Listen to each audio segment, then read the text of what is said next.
El no acceso a esos secretos genera neurosis, y la neurosis desordena la vida, la desorganiza, y es ahí donde yo digo, si tú te insertas en un discurso de una forma neurótica, tienes que ir a terapia. Hola, ¿qué tal amigos? ¿Cómo están? Bienvenidos a su tercer capítulo de estas charlas de todo y de nada. En esta ocasión hablando de la neurosis de la casa limpia con el maestro Uziel Anaya. Perdón que esté grabando el intro así, pero con la emoción se me olvidó grabar el intro el otro día. Comenzamos. A eso pues quiero dedicarle este episodio a mujeres, porque uno de los comentarios que yo escuchaba es eso ya no existe.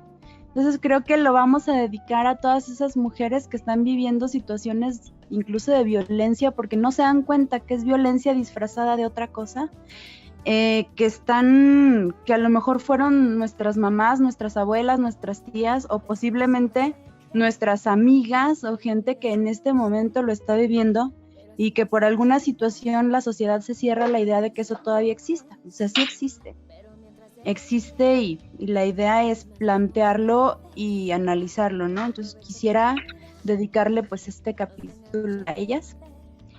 Perfecto, las vamos a tener en mente toda la sesión.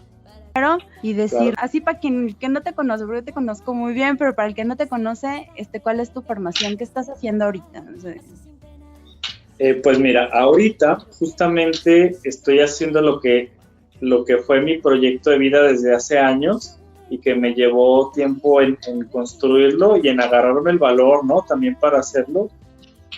Ahorita terminé de grabar el cierre de la primera generación del entrenamiento en psicoterapia psicoanalítica basada en mentalización. Eso suena así como que, ¿qué es eso? ¿No?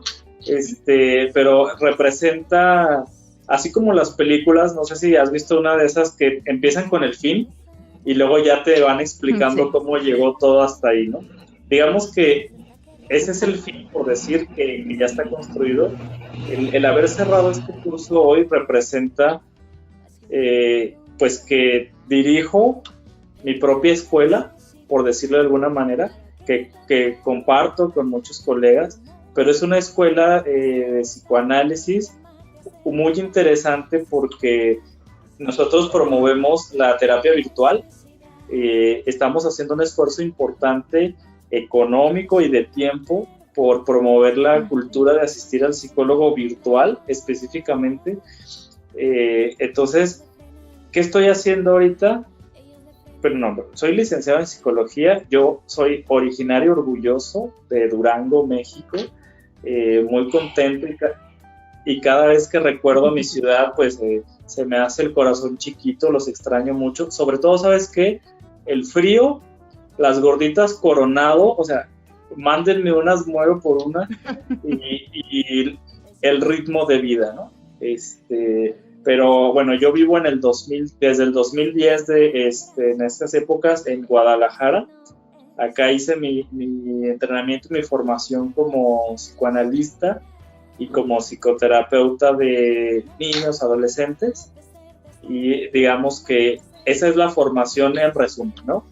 Y también por acá he podido escribir algunas cosas, algunos libros, pero lo más importante es que, pues digamos que me dedico a la consulta de tiempo completo, que eso es algo de valor, ¿no? Porque pues ya sabes, ¿no? No tener un trabajo así como fijo, la nómina, la quincena, pues eso es Te entiendo perfecto. Es de valientes, ¿no? Es de valientes. Y la verdad es que estoy muy contento de vivir de esto, de vivir de la academia y de tener muchos amigos en todo el país, así como tú, ¿no? Que aunque estamos lejos, te siento cerquita. Gracias. Igual. Pues en resumen.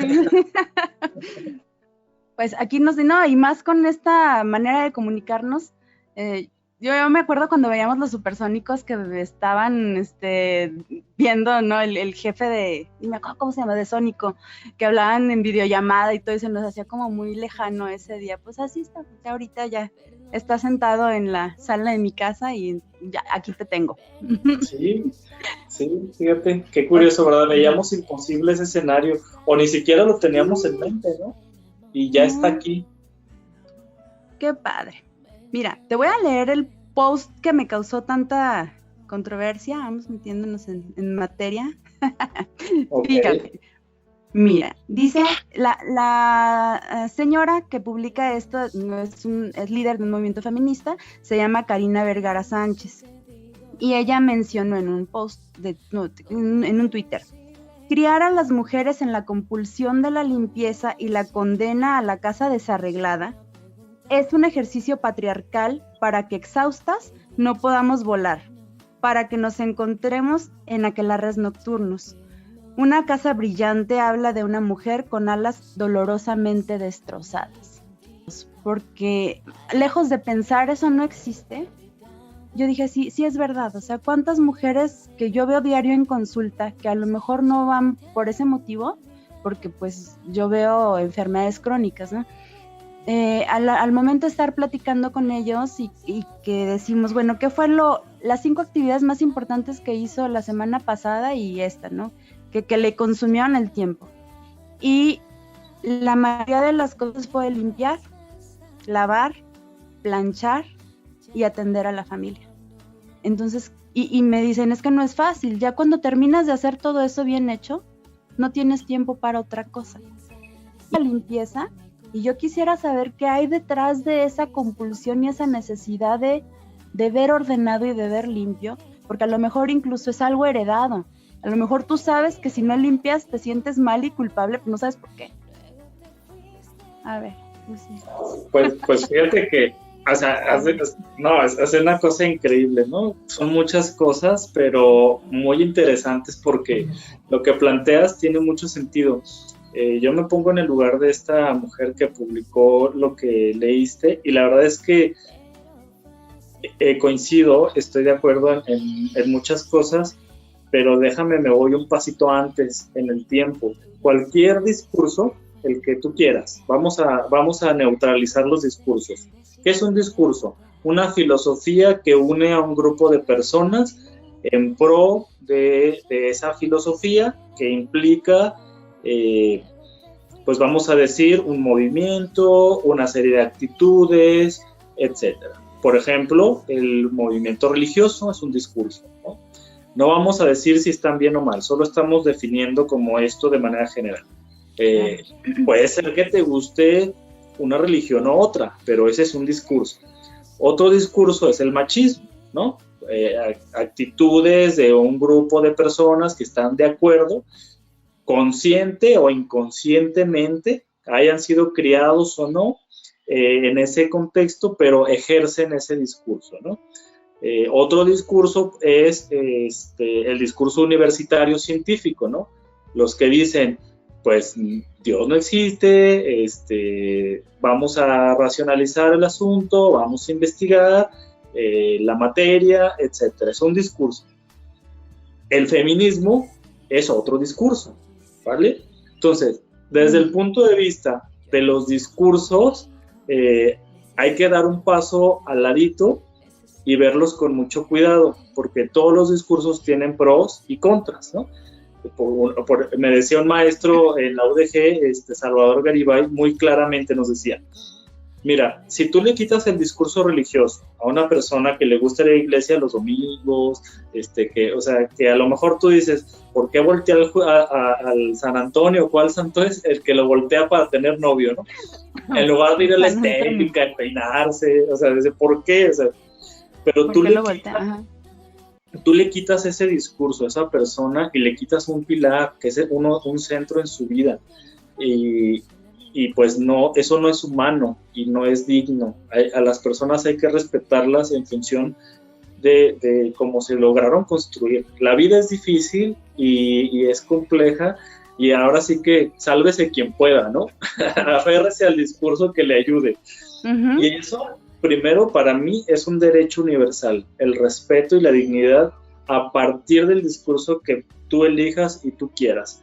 Y para eso me gustaría insertar primero un concepto desde el discurso que yo me posiciono, que es el psicoanalítico, ¿no? Que es un discurso crítico, filosófico, científico, no moralista, muy liberador pero al final es otro discurso. Y entonces desde ahí yo le digo a la gente, respeten mi discurso como yo respeto el de ustedes, ¿no? Y que tiene muchas fallas, sin duda, y también otros aciertos. Bueno, el psicoanálisis plantea una cosa muy interesante, que en alemán es una palabra que suena algo así, no la voy a pronunciar bien, a lo mejor tú me ayudas, Hilflosigkeit, algo así, ¿no? Suena así como Heil Hitler. Con mi buen alemán, sí. Me parece correcta tu pronunciación. Okay. ¿Qué significa eso? Desamparo. Haz de cuenta que ese es un postulado que dice que el ser humano nace desamparado. Piensa, por ejemplo, en una jirafa, en un caballo. ¿Cuánto tiempo les lleva ponerse de pie y andar? O sea, comparado con la persona, pues es nada. O sea, un caballo, aunque sigue apegado a su mamá, bueno, se llama caballo, un bebé caballo, ¿cómo se llama? Un potrillo. O sea, sigue apegado y sigue aprendiendo de su mamá, pero si llega un huracán, cuando él acaba de nacer y a los 2 días puede huir, ¿me explico? El bebé no. El huracán lo consume si alguien no lo lleva. Entonces, eso nos genera una herida narcisista que nos duele. Y vale la pena recordar, ¿no?, que el humano se ha enfrentado a 3 heridas así muy fuertes. La primera, Darwin, ¿no?, que nos dijo, a ver, no venimos de Dios, venimos del mono, así como que ubíquense, insertada en un discurso científico. Es una herida que a las personas no les gustó, pero es una herida. La otra, pues Galileo, que nos dice, mis reyes, no somos el centro del universo. Entonces, bueno, por ahí había llegado antes otro, ¿no?, que Copérnico. Pero la idea es clara, no somos el centro del universo. Y Freud nos dice, nacemos heridos y cargamos la muerte desde el principio de la vida. Y no controlamos nuestra mente, no nos gobernamos. Entonces es una herida narcisista porque nos duele que nos digan, dependes de alguien para existir. Y ese desamparo lo cargamos como una herida, como un tatuaje en nuestro inconsciente, en nuestra estructura, y eso es lo que nos va a insertar en un discurso. ¿Sí me explico? Por ejemplo, el discurso religioso, pues es un buen discurso que te ayuda conforme a tu estructura. El discurso feminista, el discurso machista, el que tú quieras.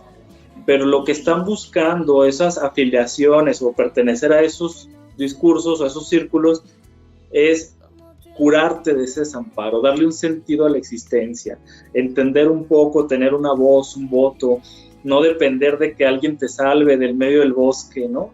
Y al final está bien, pero hay una herida, y esa herida es la muerte y es un tiempo. O sea, esta parte que dice el psicoanálisis le llama castración, pero es muy, muy fácil entenderlo, es el no. O sea, te vas a morir, ¿sí o no? O sea, te vas a morir, quieras o no.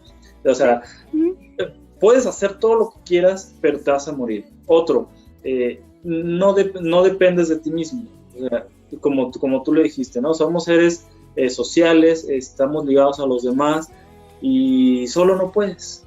Entonces hay que aceptar la castración de la vida. La vida, la naturaleza, va a llegar un momento en que te dice, aquí se acabó, campeón, tu vida, y tú no vas a negociar. No, es que yo soy feminista, soy machista, soy el fundador se acabó, la vida castra.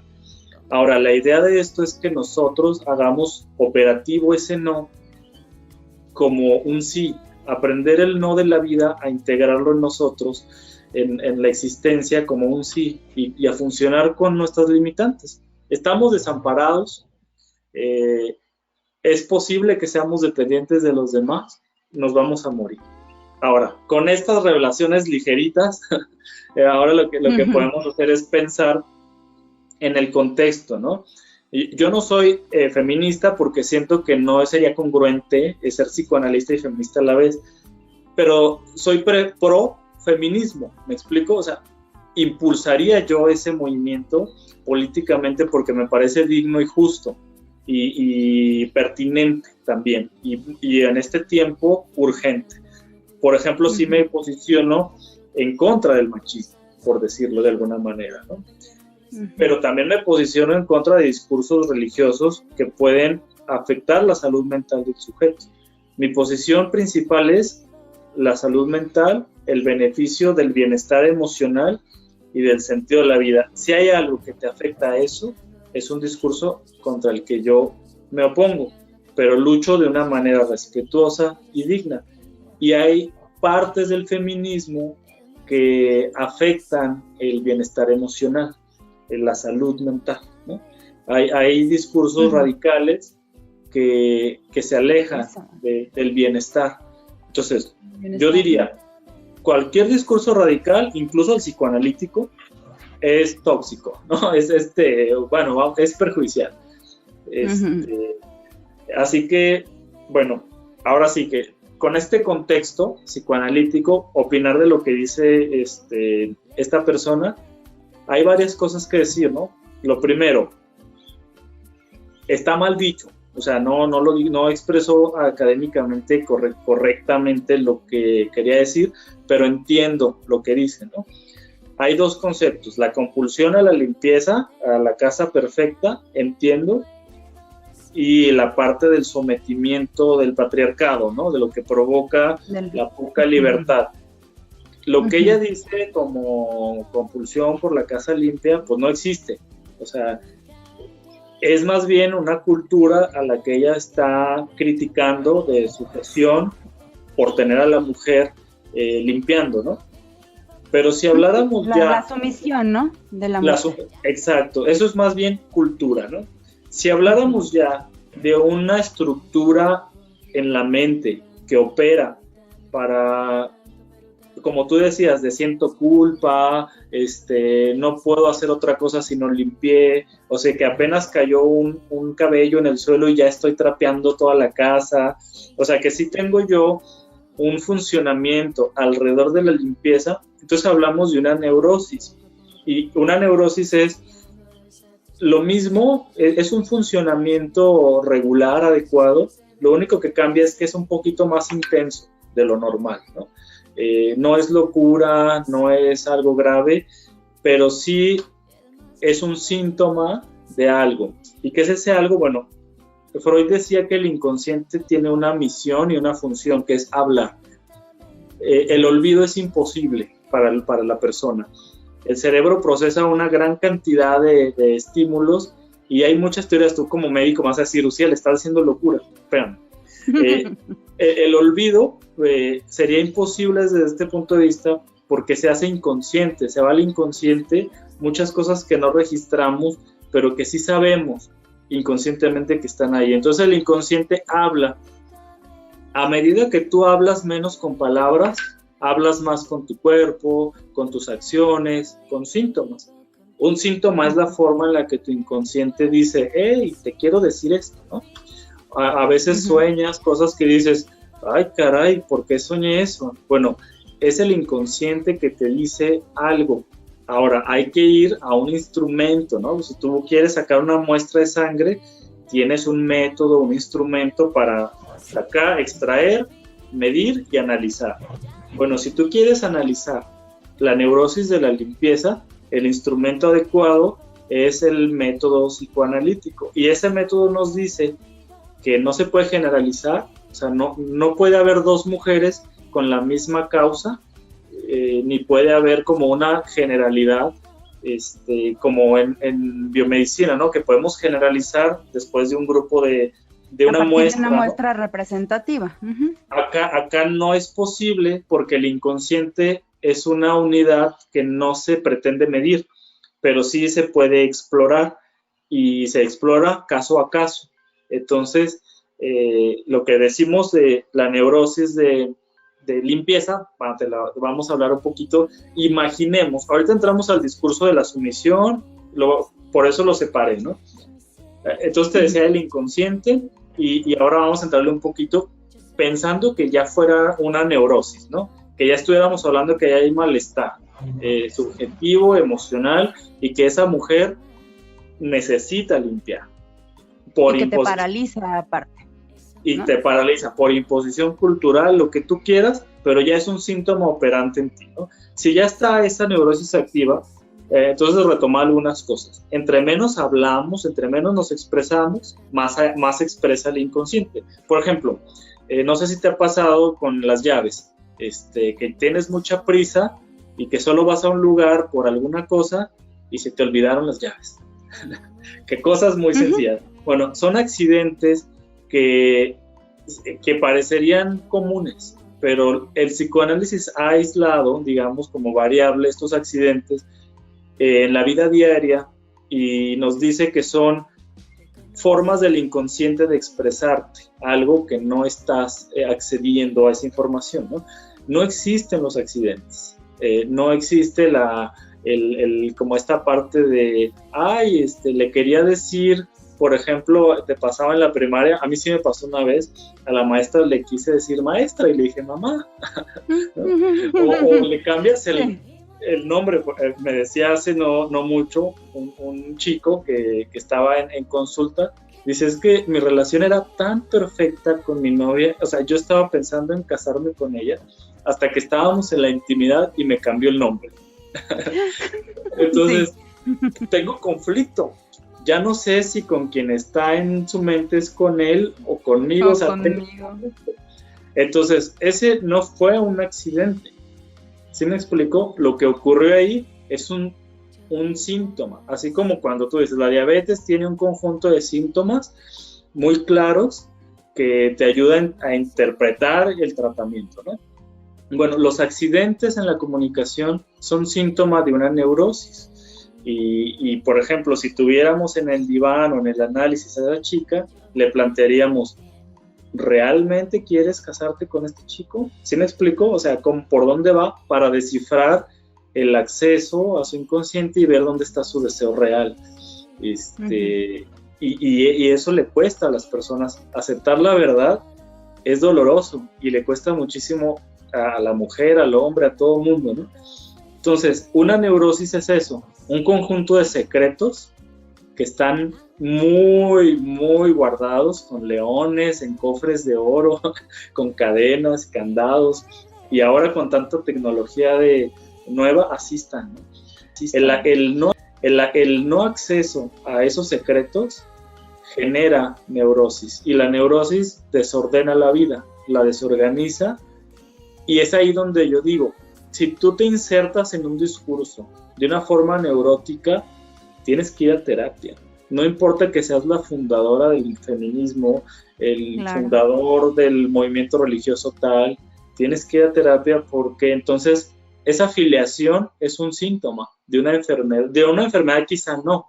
Médicamente no se puede, o sea, una enfermedad tiene una causa, un diagnóstico y un tratamiento, pero sí es un desfase, es un desorden intrapsíquico, emocional, y tiene que ir a terapia. No puedes ser feminista de manera inconsciente, tienes que ser feminista por elección. Entonces yo les digo, yo quisiera ser feminista, pero yo nunca he ido a una terapia de deconstrucción del patriarcado, por lo que seguramente tengo algunos micromachismos perpetuados, o que a pesar de que no esté de acuerdo, no he ido a una terapia de deconstrucción. Entonces yo diría, para ser feminista tuviste un proceso de deconstrucción del género, del patriarcado, de todo esto. Si tú fuiste a la manifestación del 9 de marzo y nunca has ido a una deconstrucción, eres una persona neurótica que anda ahí tirando gritos y andas diciendo cosas a la persona inadecuada. Primero tuviste que haber vivido esa deconstrucción, insertarte en la cultura. Por ejemplo, un sacerdote pues tiene su proceso, ¿no? Seminario, los votos, tiene una metodología. Es eso a lo que hablamos. Respetando esa metodología, así te escucho. A ver, es que ahorita dijiste algo interesante, porque una cosa es, fíjate, bueno, me imagino la construcción de esta ideología feminista, pero por otro lado la deconstrucción de los micromachismos, o sea, destruir pues, porque finalmente todos fuimos educados de alguna manera u otra con este tipo de actitudes machistas, especialmente mujer contra mujer. ni siquiera necesitamos hombres para poder perpetuar la lucha del feminismo. O sea, sí, porque también es algo que me llama la atención. Cuando te digo, brincaron los hombres, de repente yo me puse a pensar, es que ni siquiera es una cuestión de ir en contra de él, sino de estas características que nosotros perpetuamos y que finalmente muchas ni siquiera tienen que ver con la construcción del derecho de todo lo que el feminismo representa, sino de destrucción o de destruir costumbres que tenemos arraigadas por años y que al final se reflejan o se manifiestan en un deterioro incluso de la salud mental de la propia mujer, porque ni siquiera se sabe por qué está luchando. Sí, totalmente. Y fíjate, esta parte de destruir monumentos, mucha gente la critica, ¿no?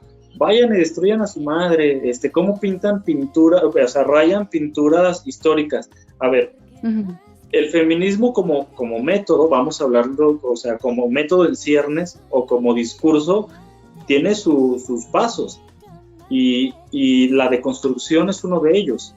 Y para ello hace falta destruir estructuras simbólicas y materiales.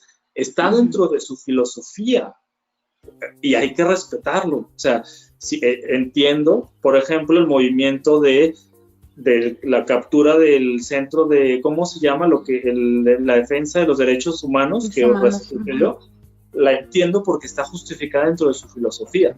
Pero, por ejemplo, ¿qué no está justificado?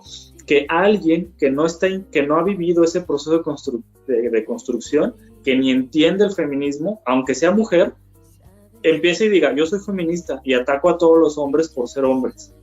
Mira, te doy un ejemplo. Yo he trabajado mucho como autor la función del padre, porque es una función que no se divulga tanto y que es muy importante para la estructura psíquica del ser. La madre te da el sostenimiento y la existencia, ¿no? Pero la función paterna te ayuda a nacer en lo social. Cuando hay fallas en la función paterna, son niños que les cuesta incluirse en el grupo, que tienen una autoestima relacional muy baja y que están apegados a las faldas de la madre. Y eso implica consecuencias en lo social, pero también en el descubrimiento de una identidad. Y muchas dicen, es que tiene derecho a escoger su género. Sí, si no es neurótica esa elección, ¿me explico?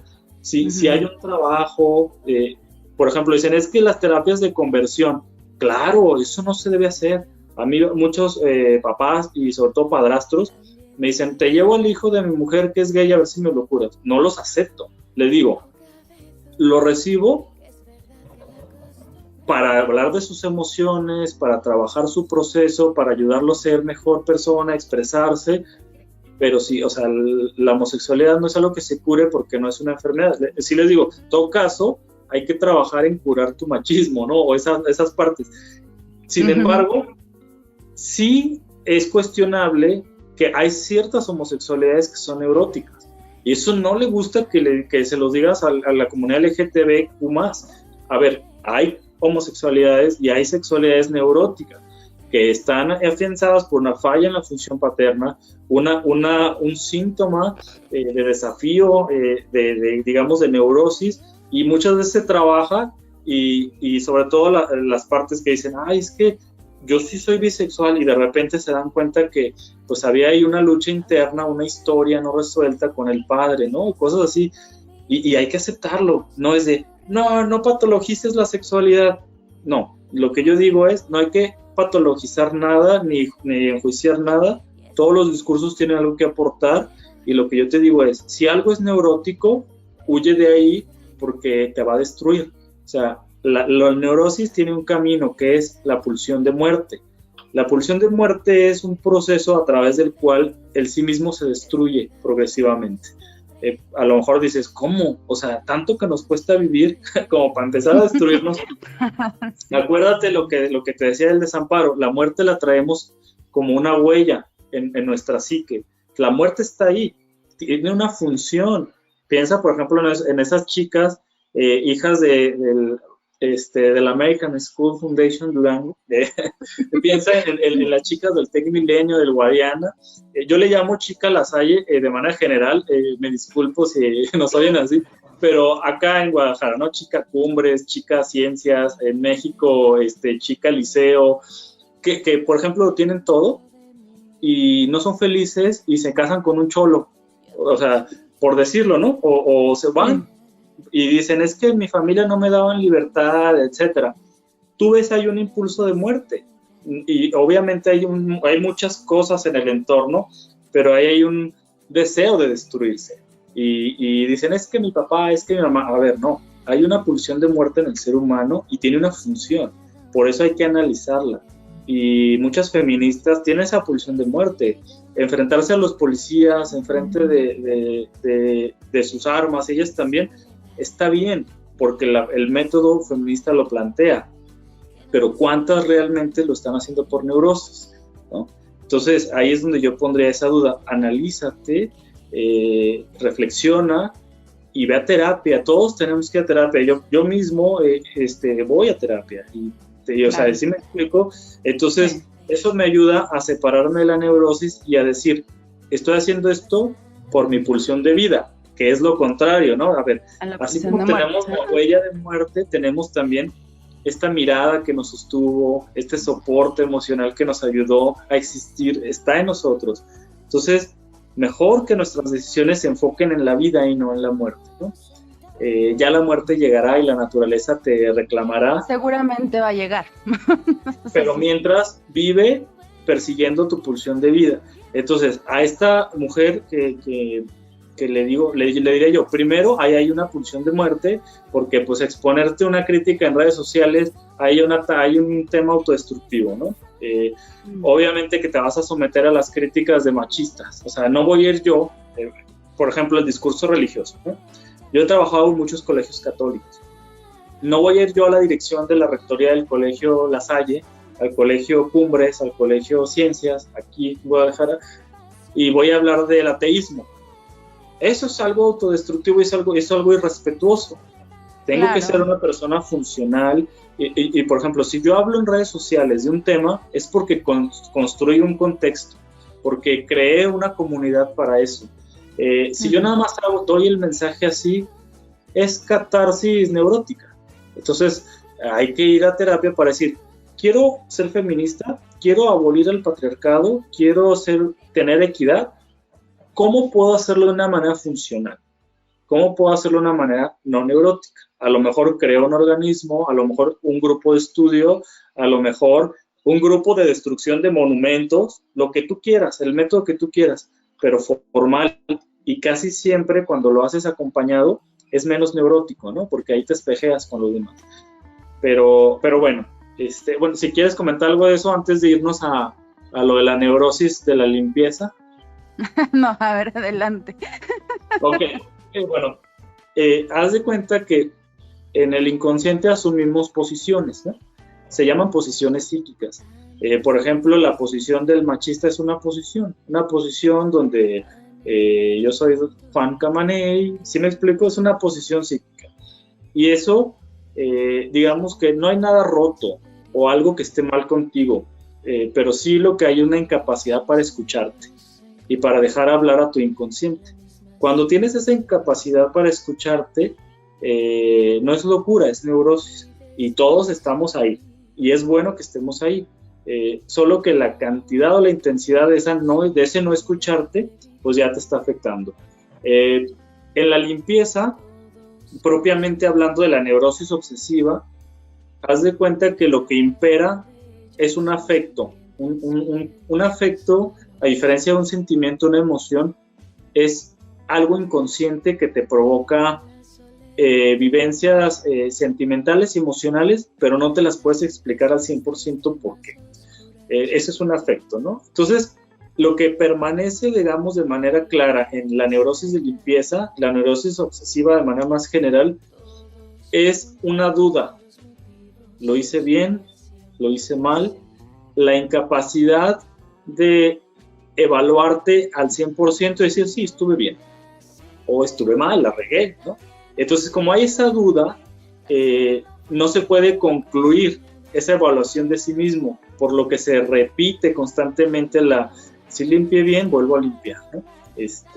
O limpio en otro lugar, pero hay una duda generalizada de si lo hice bien o lo hice mal. Y no es una inseguridad ni es autoestima, es intrapsíquico, es inconsciente.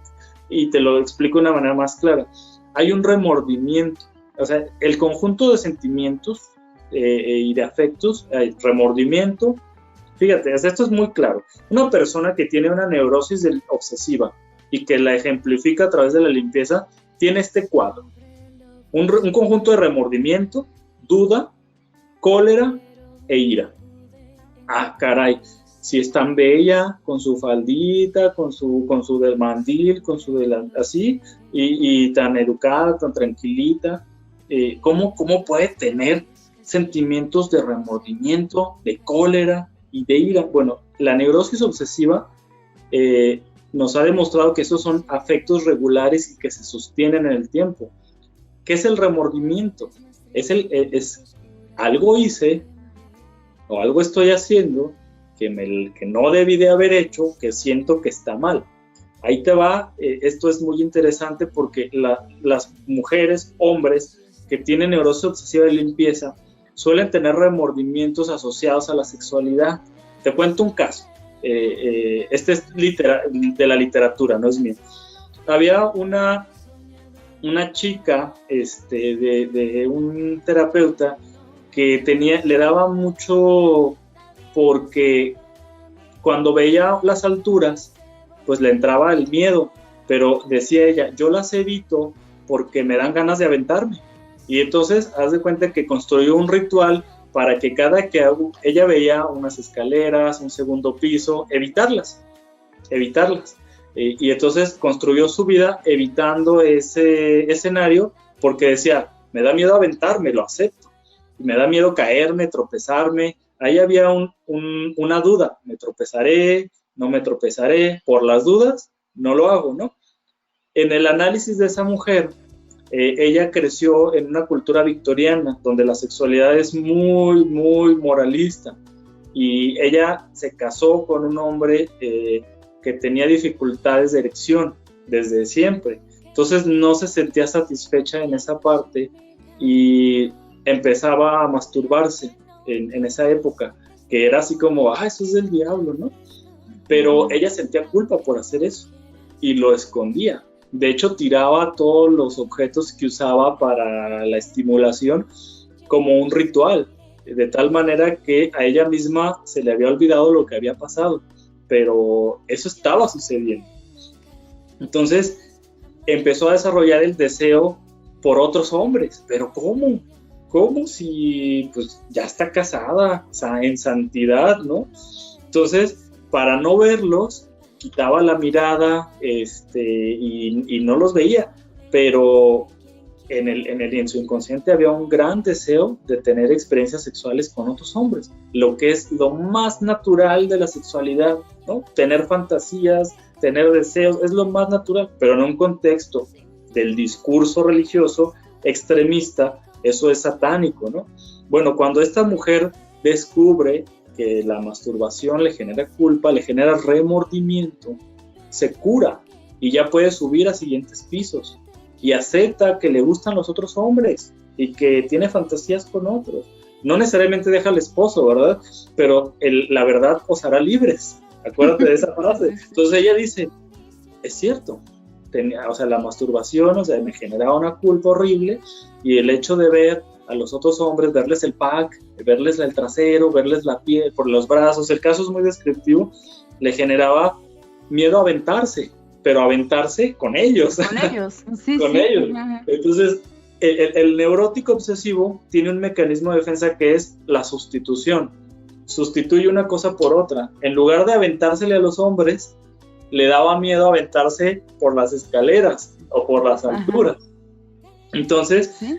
Se mareaba o veía las alturas y hacía un ritual para evitarlo, porque su evitación realmente era aventársele a los otros hombres. Cuando ya asocia la realidad, pues se le quita el remordimiento, acepta el hecho, sale a la luz lo inconsciente. Acuérdate, el inconsciente habla y si tú no lo escuchas, genera síntomas como alianza contigo. Los síntomas, muchos psicólogos, por ejemplo, trabajan en destruir síntomas, ¿no? Eso es terrible. Un síntoma es una construcción de alianza contigo mismo. Por ejemplo, la fiebre, ¿no? Que imagínate ahora en COVID, que te empiezas a automedicar y bajarte la fiebre, así, porque no toleras tener fiebre o la idea de llegar a tener COVID, y a lo mejor te la calmas, pero quizá pasa el periodo en el que podían diagnosticarte, atenderte a tiempo, ¿no? Por quitarte un síntoma. Lo mismo pasa en las emociones. Que cuando el inconsciente susurra y no lo escuchamos, el cuerpo lo grita para que le hagas caso, ¿no? Sí, totalmente. El neurótico obsesivo, como lo grita, es a través de rituales que le permiten sustituir lo que le duele, digamos, con algo que le pareció adecuado. La limpieza, el exceso de limpieza, de pulcritud, y esto lo digo, se ha asociado con fantasías de ensuciarse sexualmente.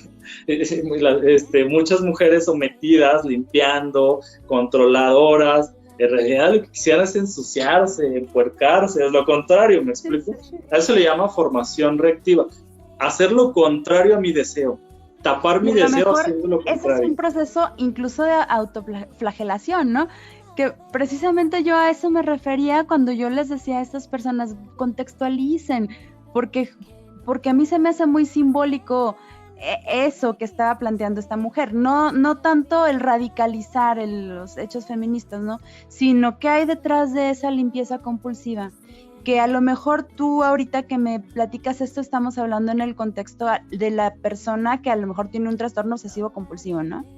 Pero que es muy cultural, o sea, podemos decir, ok, yo lo entiendo en aquella persona que tenga un TOC, pero es que en realidad hasta estas fechas y que diga que no a alguien y para platicar también, ¿por qué no, verdad? Pero regularmente abuelitas, mamás, hasta era motivo de orgullo la casa limpia. Entonces, y eso que dices, también era motivo de orgullo el celibato. Es motivo de orgullo el llegar virgen al matrimonio. Es como decir, bueno, la casa sucia es motivo de vergüenza. También el que yo me encuentre a lo mejor teniendo una fantasía con, ya ni sé quién está en moda ahorita, con Maluma. Cada quien. No, Hawái. Con Belinda. Pues no sé, es el hecho de la no aceptación me hace sentir sucio.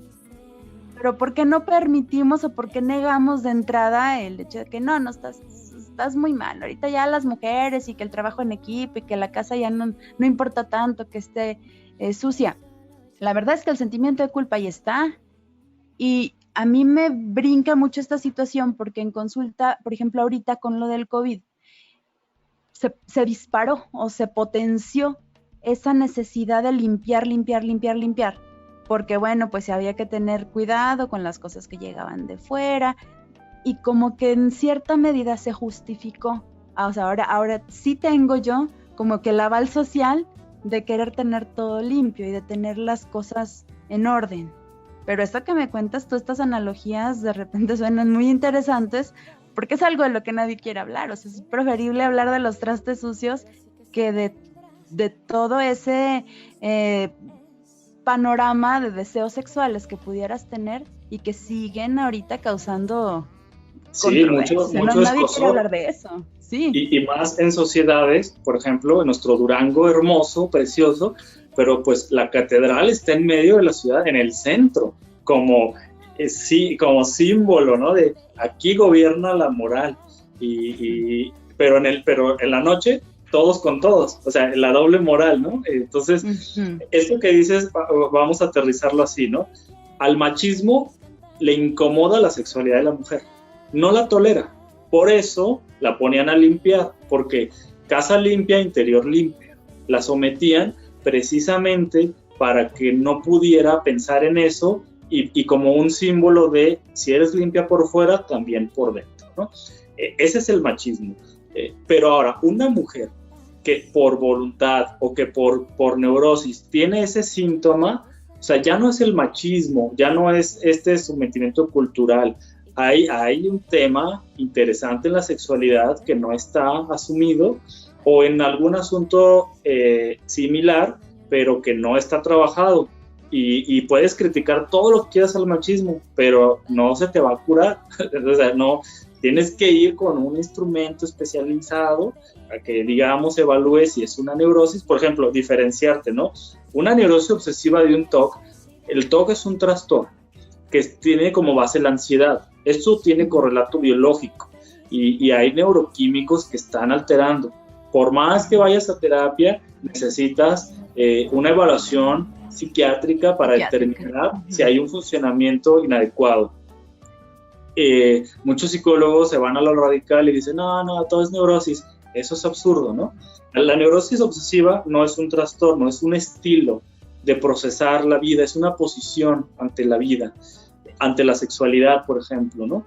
Y este discurso machista favorece que la mayoría de mujeres tengan este tipo de neurosis, ¿no? Por discursos machistas. Sin embargo, si ya estamos en el siglo XXI, ya estamos, fíjate, y tú tienes como mujer una neurosis obsesiva, ya es tu elección. No, pero es que yo siento culpa y es que me critican. Sí, pero ya es un asunto que tienes que trabajar porque no es nada más el machismo. Hay una estructura de un manejo inadecuado de la sexualidad, de una represión, que están generando remordimiento y todo esto. Entonces, en esa parte sí es valioso decir, ya el machismo hizo lo que quiso, ok, ahora tú hazte responsable de tu neurosis. Porque ahora muchas mujeres, hombres también, vamos a decirlo personas, muchas personas tienen esta neurosis de limpieza porque la culpa, el remordimiento por algunos actos, fantasías, pues las limpian, ¿no? Por ejemplo, hay historias o hay chicos o chicas que las violan, ¿no?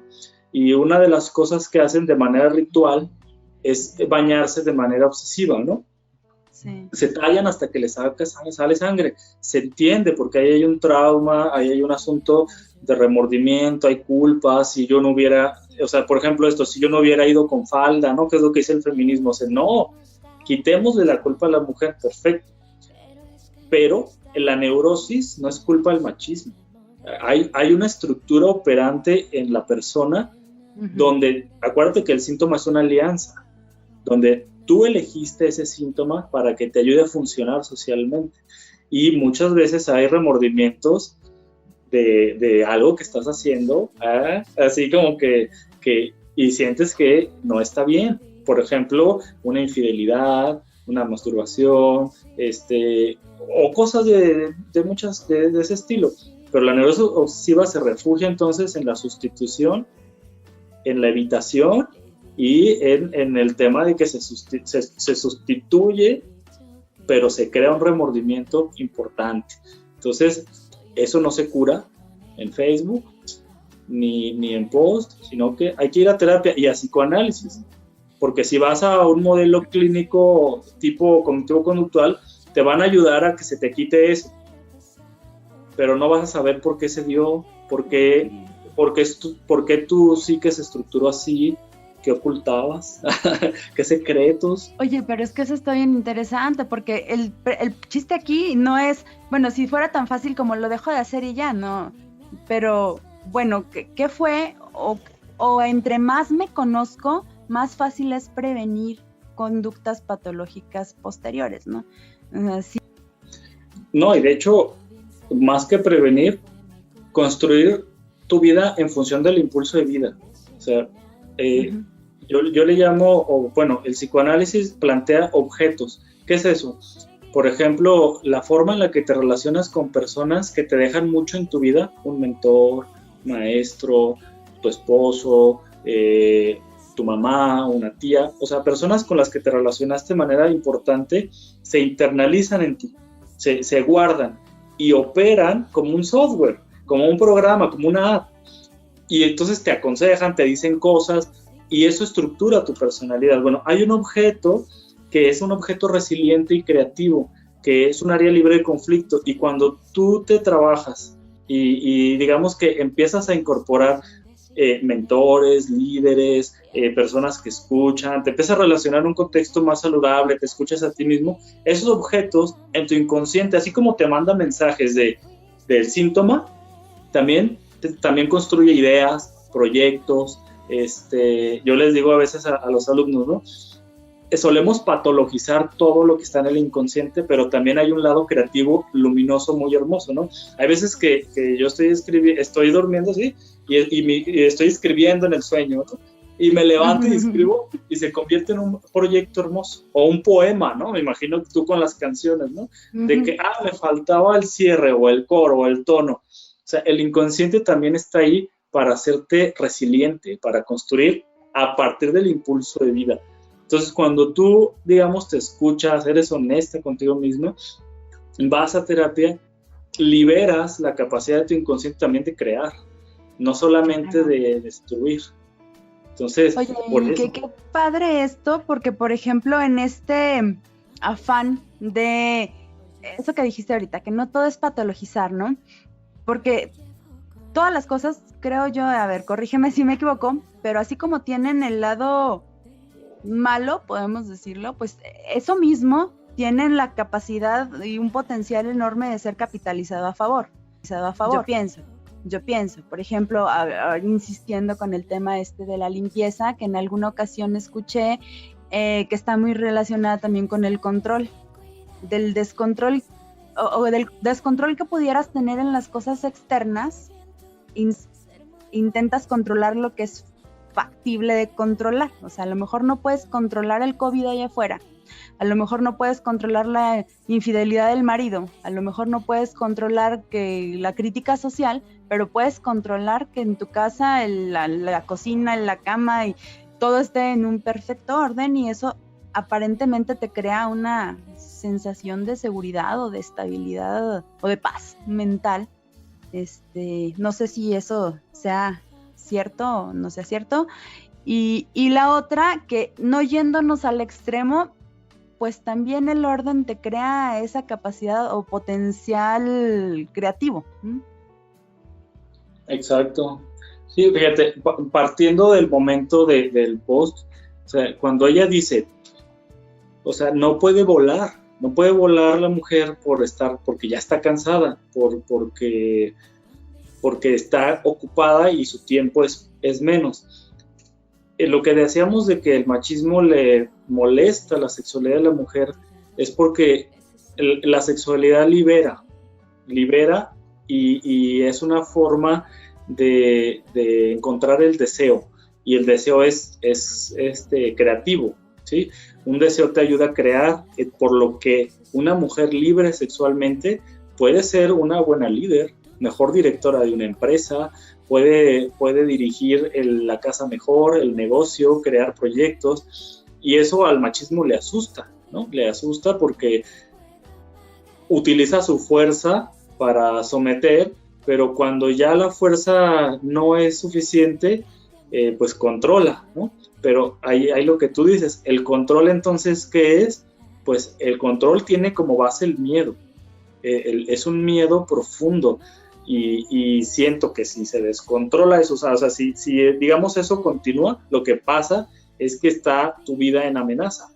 O sea, ahí está el desamparo, ¿no? Si no controlo, me muero.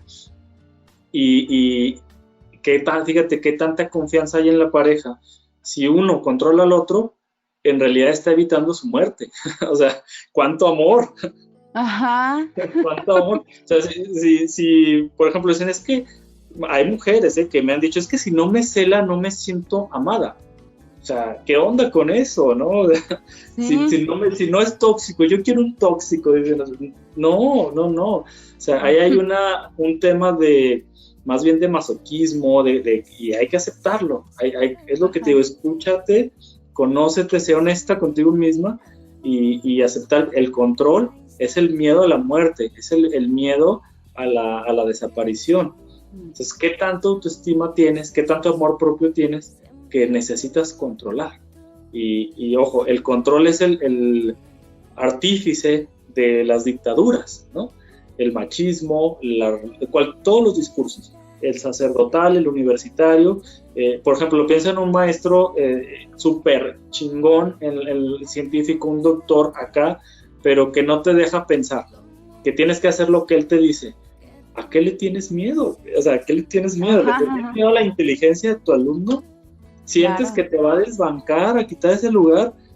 Y entonces ya esa profesión no es saludable, es una neurosis de control, porque hay un miedo. O sientes que te va a contradecir, o vas a ver más que tú y te va a atrapar en alguna cosa en la que tú no estás seguro de saber tanto. Y fíjate, en ese escenario es, ¿qué pasa si demuestras públicamente que no sabes tanto? O sea, nada, no pasa nada. De hecho, hoy en día, por eso ganó Trump, por eso ganó el peje, porque a la gente le interesa lo auténtico, lo humano. Ya no quiere ver monigotes pintados, ya no quiere ver figurines diseñados en Photoshop, quiere ver gente que diga la neta y que aunque para ellos esté, así como tú y yo podemos decir, eso que dijo Trump es una reverenda locura, eso que dijo AMLO es una estupidez, pero para él es real, no está mintiendo, ¿me explico? Y a la gente le gusta lo auténtico. Y estas figuras de todos poderosos, del científico, del doctor investigador, que todo lo sabe, ya no entra, ya la sociedad ya se cansó de eso. De hecho, hoy en día es hasta más chido decir, la regué en eso, el alumno me enseñó esto otro. Eso ya es más sano que seguir posicionando en el conocimiento junto, ¿no? O sea, construimos entre tú y yo el conocimiento, porque yo a lo mejor tengo toda la experiencia del mundo, pero tú tienes ideas frescas o tienes otro enfoque.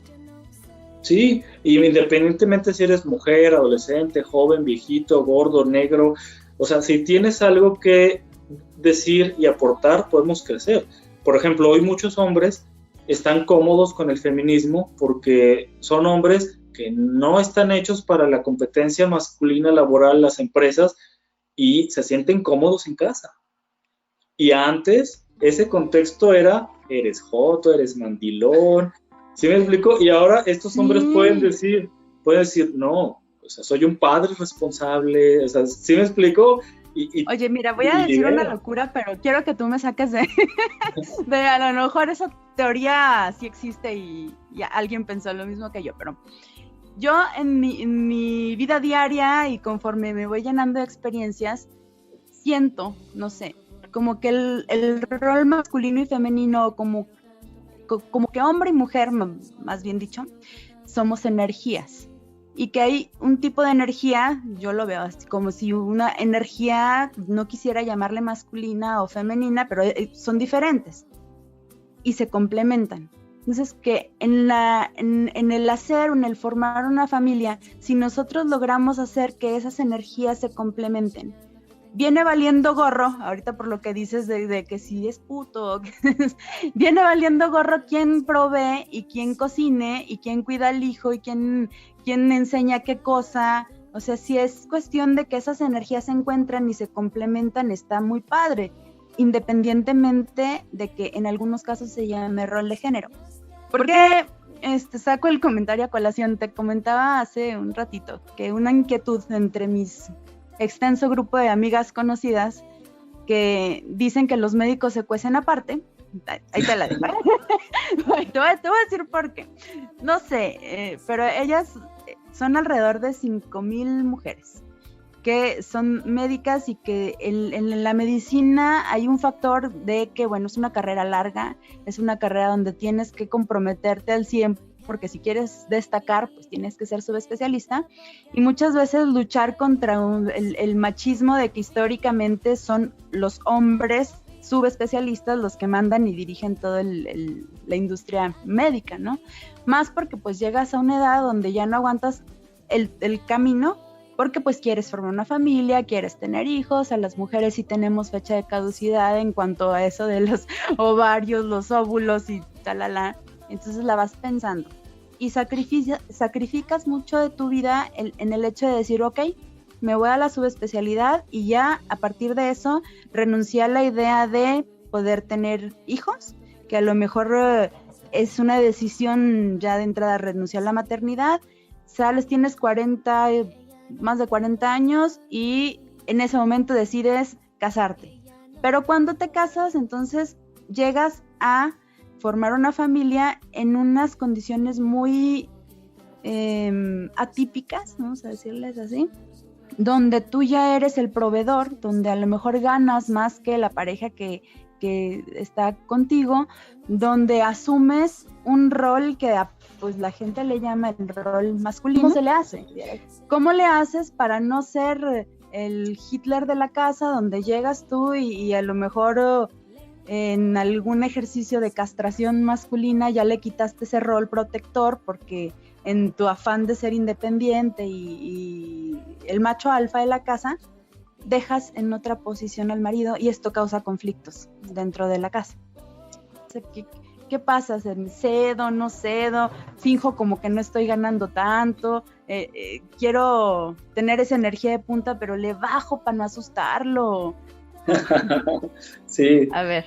Fíjate que no te va a gustar, pero ahorita me critico a mí mismo, critico a los psicólogos ahorita, pero ya que sacaste el tema de los médicos, todas las profesiones tienen sus peculiaridades. Acuérdate que también es un discurso, ¿no? Estar sujeto en ese contexto. Y hay dos formas, uno saludable y uno neurótico. ¿Cuál es la neurosis del médico? La castración, es decir, los médicos se creen don chingones. El problema es que sí lo son, ¿sí me explico? Y separan el rol por ejemplo, la médica de la mujer. Entonces, integran el yo mujer con el yo médico. Y eso genera un grave problema, porque como son don chingonas, pues no se van a casar con un carpintero. ¿Con quién se casan normalmente las médicas? Con otro médico. Ahí está el problema. Si están los dos metidos en el mismo discurso de ser el macho alfa, porque la disciplina así lo dice, pues está destinado al fracaso. El problema es que se descuida la parte femenina, la humildad, porque como son esta energía que tú dices masculina, conquistadora, etcétera, se les olvida que son mujeres y descuidan su parte humana, humilde, femenina, y decir, ok, ya le invertí 10 años a mi carrera, tengo 30, siento que tengo necesidad y deseo de hijos, ok, voy a ser inteligente emocionalmente, no nada más intelectual cognitivamente. La inteligencia emocional del médico está en pañales, es algo que les cuesta mucho trabajo. Y lo que deberían o podrían hacer sería encontrar formas de relacionarse con hombres de otro contexto. Mira, por ejemplo, el enfermero hombre es un hombre castrado simbólicamente, que acepta sus límites, sus imposibilidades. Pero dile a una doctora médica neurocirujana genetista que gana 180,000 pesos al mes, el ego de casarse con el que ni siquiera es jefe de camillas de turno de enfermero, le pega. Pero ese es el problema. El problema es que no separan a la mujer de la profesionista. Esa médico podría tener un matrimonio feliz, hermoso, duradero, pleno, una sexualidad sabrosa con ese enfermero. Pero por el ego de estar con el macho alfa, no lo hacen. Y el hombre, por ejemplo, le vale un poquito más eso, ¿no? Ahí sí hay una falla, ¿no? En la mujer que está posicionándose en estos puestos. El hombre puede casarse con su secretaria y le valen las críticas.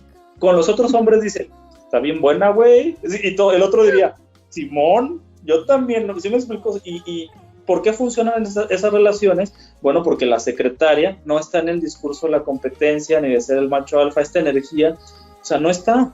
¿Por qué fracasan esas relaciones? Porque te buscas gente que está buscando lo mismo que tú en ese sentido, y no puede haber dos, como tú dices, energías iguales, tiene que haber una complementariedad.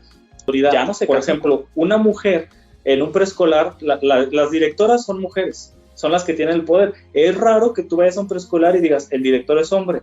No, por tanto, si hay un docente de educación preescolar, está castrado, está acostumbrado a recibir órdenes de mujer, utiliza tu inteligencia emocional y di, este terrenito es para mí. ¿Me explico? Búscate uno guapo, que vaya con tu filosofía, con tus valores, y empieza a elegir emocionalmente con inteligencia, no solo con ego profesional, porque si no, si la vas a sufrir, te vas a quedar sola y vas a truncar tu carrera.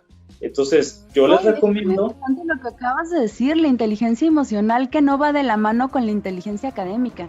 También es eso, el tener la humildad de decir, ¿sabes qué? Humanamente, estoy en primaria, o en secundaria, o en prepa, no sé, que a lo mejor en la edad que tengo ya tengo un postdoctorado, pero eso es un crecimiento académico, y aguas, porque el día que quieras tener una relación, vas a tener una relación de secundaria, porque en ese nivel te quedaste.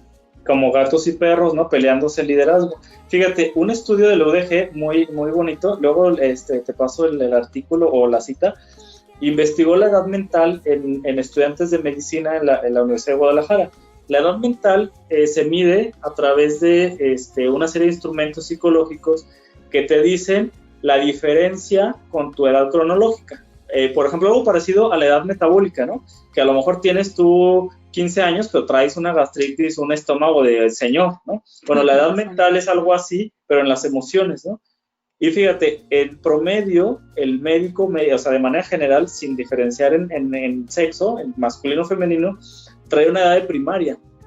O sea, estamos hablando que tienes un vato con dinero, con poder, con inteligencia, pero que sus decisiones en su vida las va a hacer un niño chiquito. ¿Sí? Entonces, por eso le sufre. ¿Y cuál es la cura? La humildad. Y, o sea, todos los médicos, todos, sin excepción, tienen que ir a terapia. Todos. Porque su misma carrera les lleva a competir a esto, ¿no? El abogado, por ejemplo, tiene que ir a terapia. Tiene que, porque en su carrera le enseñan a ser el que destruye, el que chinga, el que jode. Hasta ya ves que hay gorros color abogado, ¿no? Que son color rata. Ya, o sea, están acostumbrados a poder.